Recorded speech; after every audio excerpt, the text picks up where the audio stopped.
امیری کا جنازہ نکل گیا، غربت عروج پر آ گئی، صبح کو کھاتے ہیں شام کے لیے نہیں ہوتی، شام کو کھاتے ہیں صبح کے لیے نہیں ہوتی، ماں کا ایک ہی لباس تھا وہ بھی پھٹ گیا۔ اللہ اکبر، جگہ جگہ سے جسم جھلک رہا تھا۔ یہ بچہ گیا اپنے چاچا جی کے پاس، اس کے گھر میں گیا، جاتا ہوں کوئی پھٹا پرانا لباس لے کے آتا ہوں۔ ماں کا ایک ہی لباس تھا وہ بھی پھٹ گیا ہے، جگہ جگہ سے جسم جھلک رہا ہے۔ اللہ اکبر، یہ یہودی ماں کا یہودی بچہ گیا اپنے چاچا کے گھر میں، جا کر اس نے دستک دی۔ چاچا باہر نکلا، ہاں بھی کیا لینا چاہتی؟ اس نے کہا چاچو جی میری ماں بے لباس بیٹھی ہے، میری ماں کا ایک ہی لباس تھا وہ بھی پھٹ گیا ہے، جگہ جگہ سے جسم جھلک رہا ہے، تیرے بوہے پہ آیا ہوں، تیرے دروازے پہ آیا ہوں کوئی پرانا سا لباس لینے، تیرے گھر میں کوئی پرانا لباس پڑا ہو تو اٹھا کے مجھے دے دے، میں جا کے اپنی ماں کا جسم ڈھانپ سکوں۔ چاچو جی نے جو رویہ اختیار کیا تو بچہ روتا ہوا واپس آ ہی رہا تھا، راستے میں سے ایک شخص مل گیا۔ اس شخص نے کہا بچے تو کیوں رو رہا ہے؟ اس بچے نے کہا نہ پوچھ میاں، میری ماں بے لباس بیٹھی ہے، مجھے اس وقت لباس کی اشد ضرورت ہے، اپنے چاچا کے پاس گیا تھا لباس لینے، چاچو جی نے مجھے مارا ہے، دھچکارا ہے، دھکے دے کر حویلی سے باہر نکال دیا ہے، بس دل جو رو رہا تھا نہ آنکھیں بھی رو پڑی۔ اس شخص نے کہا بھتیجے رو مت، میں تمہیں ایک ایسا در نہ بتاؤں جہاں دشمن بھی گیا ہے خالی ہاتھ واپس نہیں آیا، جہاں اپنا تو جہاں رہ گیا غیر بھی گیا ہے خالی ہاتھ واپس نہیں آیا۔ بچے نے کہا چاچو جی بتا کون سا در ہے جہاں مجھے لباس مل جائے؟ اس شخص نے کہا بھتیجے چلا جا صحن حرم میں، وہاں محمد نام کا ایک شخص بیٹھا ہوا ہے، اور میں نے سنا ہے اس کے بوہے پہ اگر دشمن بھی چلا جائے خالی ہاتھ واپس نہیں بھیجتا۔ یہ بچہ اپنی ماں کے پاس گیا، جا کر اس نے بتایا چاچو جی کے گھر میں گیا تھا، اس نے جو رویہ میرے ساتھ اختیار کیا ہے، برکیف روتا ہوا واپس آ ہی رہا تھا، راستے میں سے ایک شخص مل گیا۔ اس نے کہا بچے چلا جا صحن حرم میں، وہاں محمد نام کا ایک شخص بیٹھا ہوا ہے۔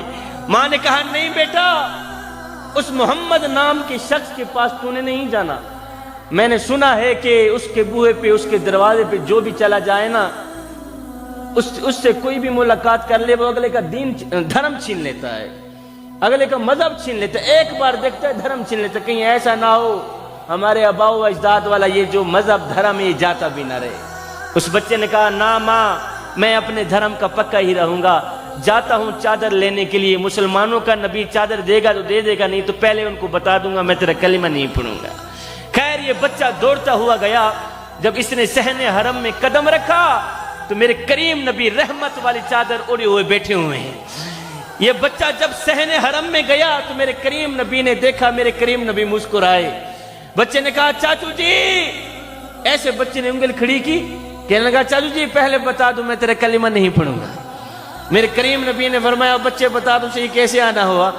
اس نے کہا میری ماں بے لباس بیٹھی ہے، گھر میں فاقہ ہی فاقہ ہے، غربت عروج پر آ گئی ہے، امیری کا جنازہ نکل گیا ہے، ماں کا ایک ہی لباس تھا وہ بھی پھٹ گیا ہے، میں تیرے دروازے پہ آیا ہوں چادر لینے کے لیے، چادر دینی ہے تو دے دے، نہیں تو پہلے بتا دوں میں تیرا کلمہ نہیں پڑھوں گا۔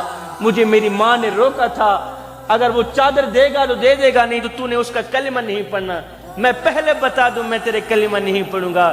اور میرے کریم نبی نے جیسے یہ سنا کہ اس کی ماں بے لباس بیٹھی ہے، اس کو اس وقت چادر کی اشد ضرورت ہے، اللہ اکبر، میرے کریم نبی نے اس کو یہ نہیں کہا یہودی ماں کی یہودی بچے یہاں سے دفع ہو جا، میری مدد تو صرف مسلمانوں کے لیے، میرے امتی کے لیے، نہ میاں نہ۔ اس نے جیسے ہی کہا میری ماں بے لباس بیٹھی ہے تو میرے کریم نبی نے اپنی رحمت والی چادر اتار کے اس بچے کے ہاتھ میں دے دی اور کہا بچے جا اپنی ماں کا جسم ڈھانپ کے آ، جا اپنی ماں کا جسم ڈھانپ کے آ۔ وہ بچہ دوڑتا ہوا گیا، ماں گھر میں لیٹی ہوئی تھی، بچے نے جا کر رحمت والی چادر جب ماں کے اوپر اڑائی، ماں کے دل کی دنیا بدل گئی۔ ماں نے کہا بچے وہ کہیں اپنا دھرم تو نہیں دے کے آ گیا؟ بچے نے کہا نہ ماں دھرم بھی بچا کے آ گیا ہوں، اللہ اکبر چادر بھی لے کے آ گیا ہوں۔ اے ماں تڑپ اٹھی، ماں رو کر کہنے لگی بیٹے تو چاچا کے پاس گیا تھا چادر لینے کے لیے، تجھے چادر نہیں دی تھی، اس نے دھکے دے کر حویلی سے پیر نکال دیا۔ ہے کتنا کریم ہے مسلمانوں کا نبی، وہ کتنا رحیم ہے مسلمانوں کا نبی۔ بیٹے اس نبی کو ماننا چاہیے، اس نبی کے دھرم کو بھی ماننا چاہیے، اس نبی کے مذہب کو بھی ماننا چاہیے، اس نبی کے خدا کو بھی ماننا چاہیے۔ کیوں؟ اس لیے کہ جو نبی غیروں کا اتنا خیال رکھتا ہے وہ نبی اپنوں کا کتنا خیال رکھتا ہے۔ اللہ جو نبی